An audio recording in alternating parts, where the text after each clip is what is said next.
साथियों नमस्कार, राम राम। इस देश में ईवीएम का मुद्दा केवल अभी नहीं शुरू हुआ है। ईवीएम का मुद्दा, ईवीएम के धांधली की बात खुद बीजेपी 2014 से पहले उठाती रही है, लेकिन 2000 के बाद जैसे ही बीजेपी सत्ता में आई उसके बाद ये मुद्दा जो बीजेपी उठाती थी, ईवीएम में धांधली, ईवीएम में गड़बड़, ईवीएम में घोटाला, ये काम कांग्रेस ने शुरू कर दिया, विपक्षी पार्टियों ने शुरू कर दिया। कहने का भाव ये है कि जो भी पार्टी सत्ता में आती है या जो भी कैंडिडेट जीत जाता है, जो पार्टी जीत जाती है, उसको ईवीएम बिल्कुल सही दिखाई देती है। जो कैंडिडेट हार जाता है, जो पार्टी हार जाती है, जो विपक्ष में होता है, उनको ईवीएम में दोष दिखाई देना शुरू हो जाता है, ये लोग बाग कहते हैं। लेकिन सच्चाई आपको भी पता है और सच्चाई आम जनमानस को भी पता है। सच्चाई आप सुन लीजिए कि महाराष्ट्र के चुनाव हुए, उससे पहले हरियाणा के चुनाव हुए, उससे पहले लोकसभा के चुनाव हुए। जितनी टोटल वोट थी, जितनी वोट कास्ट हुई, उससे ज्यादा गिनती हुई है। ये कैसे संभव हो सकता है? ये चुनाव आयोग से विपक्षी पार्टियां जवाब मांग रही हैं, लेकिन अब तक कोई जवाब चुनाव आयोग से, कोई सेटिस्फैक्टरी जवाब नहीं मिला है। अभी जो महाराष्ट्र में चुनाव हुए उसकी बात हम करेंगे। महाराष्ट्र में एक कन्नड़ कॉन्स्टिट्यूएंसी है और वहां का तालनेर गांव है। तालनेर गांव की टोटल वोट 396 है। ध्यान से सुनिए, 396 वोट तालनेर गांव की हैं। अब आप कहेंगे कि तालनेर 396 तो टोटल 396 ने वोट डाल दिया होगा। मान लिया कि 396 लोगों ने वोट डाला, जबकि हकीकत ये नहीं है। 396 वोट तो हैं, लेकिन वोट कास्ट कितना हुआ? 312 लोगों ने वोट डाला। इसमें शिवसेना जो उद्धव गुट की है उनको वोट मिले 194, शिवसेना शिंदे गुट को मिले हैं 326 और अदर्स को मिले 104 वोट। यानी टोटल वोट कितना हुए? 624। अब देखिए कि टोटल गांव के वोट 396 हैं, लेकिन ईवीएम से वोट निकल रहे हैं 624। ये कैसे संभव हो सकता है? 312 लोगों ने टोटल वोट कास्ट किए गांव के, और उसमें 326 अकेले शिवसेना बीजेपी गुट को मिलते हैं। इसे क्या कहेंगे?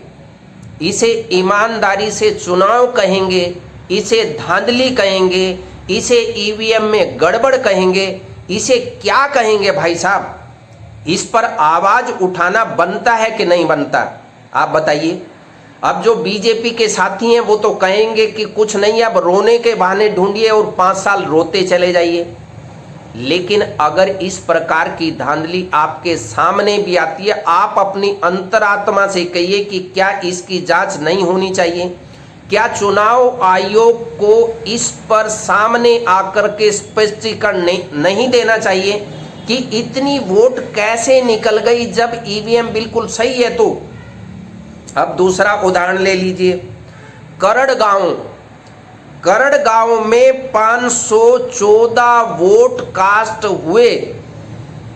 यानी टोटल वोट जो पड़े गांव के वो 514 लोगों ने वोट डाला, लेकिन बीजेपी को वोट कितना मिला? बीजेपी को वोट मिला 557। यानी जितने वोट पड़े उससे ज्यादा वोट बीजेपी को मिले हैं। एक घर में 32 वोट हों, उसके अपने परिवार की 32 वोट होने के बाद अगर 0 वोट निकले तो आप क्या कहेंगे? 32 वोटों के परिवार के अपने कैंडिडेट को 0 वोट अगर निकलती हैं तो आप इसे क्या कहेंगे? क्या परिवार के लोगों ने भी वोट नहीं डाला? ये सवाल खड़े करने वाली चीज़ें हैं। आप इन भाई साहब को सुन लीजिए जो इसका खुलासा खुद कर रहे हैं। घर में 32 वोट है, वो वोट 32 के 32 वोट एक कैंडिडेट को गए हैं जो घर का कैंडिडेट है और उसको 0 वोट दिखा है। अब ईवीएम को बंद करने की डिमांड करने वाले लोग कहते हैं कि बैलेट पेपर से चुनाव होना चाहिए, जबकि दूसरा पक्ष ये कहता है कि जब बैलेट पेपर से चुनाव देश में होते थे उस वक्त क्या हाल था, बूथ कैप्चरिंग होती थी, पर्चियां खुद लोग या कैंडिडेट के परिवार के लोग लोगों से पर्चियां लेकर खुद डालते थे, और काउंटिंग जब होती थी उसमें धांधली होती थी। लेकिन ईवीएम में तो फटाफट वोट गिने जाते हैं, फटाफट वोट इधर से उधर हो जाते हैं, इससे भी कोई इनकार नहीं कर सकता। लेकिन चुनाव आयोग का ये कहना है कि ये बिल्कुल बुलेट प्रूफ की तरह है, ईवीएम कोई हैक नहीं कर सकता, ईवीएम में किसी भी प्रकार की गड़बड़ी नहीं हो सकती। लेकिन ये जो हमने बातें कही हैं ये तो बाकायदा चुनाव आयोग की वेबसाइट पर है कि 514 वोट डले और 557 वोट बीजेपी के निकल गए। ये कैसे संभव हुआ? अरे कम से कम जो गड़बड़ करते हैं, गड़बड़ करने के लिए भी तो अकल चाहिए। कम से कम आप ये बात तो ध्यान रखिए कि जितनी टोटल वोट है उससे ज़्यादा वोट काउंट ना होने पाए। एक वोट भी अगर ज़्यादा निकल रही है तब तो बहुत बड़ा प्रश्न चिन्ह खड़ा होता है।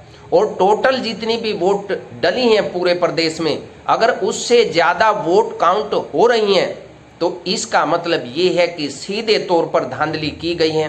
किस लेवल पर की गई है और किस तरीके से की गई है, इसका जवाब चुनाव आयोग को देना ही चाहिए।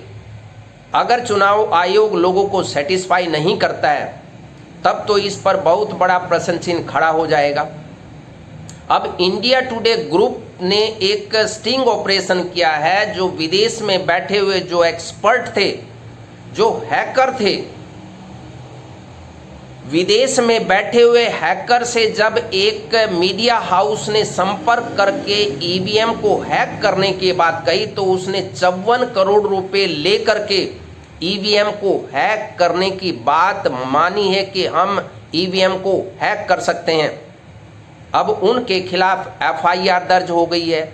लेकिन सबसे बड़ा सवाल ये है कि अगर इस प्रकार के सवाल खड़े हो रहे हैं तो चुनाव आयोग को चाहिए कि जितने भी हैकर्स हैं उनको इनवाइट करें, विपक्ष के नेता जो आवाज़ उठा रहे हैं उनको इनवाइट करें, पक्ष और विपक्ष सबको इनवाइट करें। जिन जिन लोगों के मन में शंका है प्रेस के सामने ईवीएम मशीन को जो हैकर्स हैं उनके स्पुर्द करके उनको चुनौती दें कि ये राजीव कुमार की मशीनें हैं, इन्हें कोई हैक नहीं कर सकता, हैक करके दिखाइए।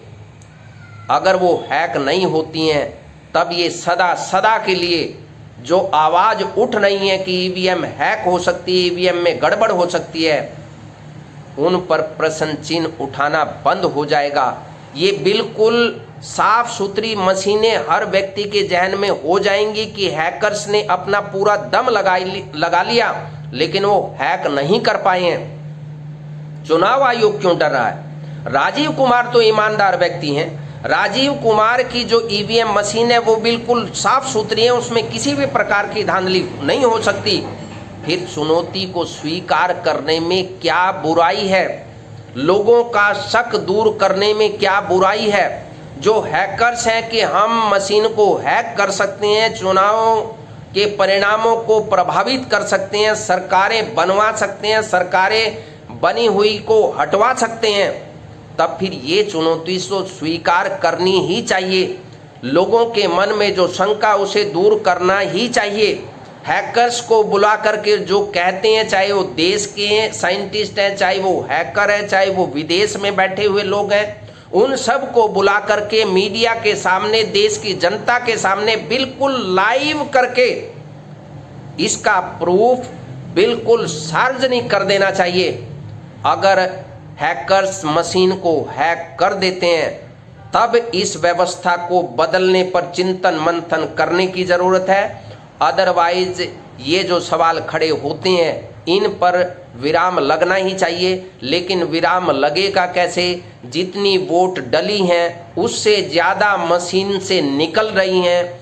एक परिवार के 32 वोट हैं, उस कैंडिडेट को 0 वोट मिल रही है। एक गांव में 514 वोट डले, बीजेपी को 557 निकले। सवाल तो खड़े होंगे भाई साहब।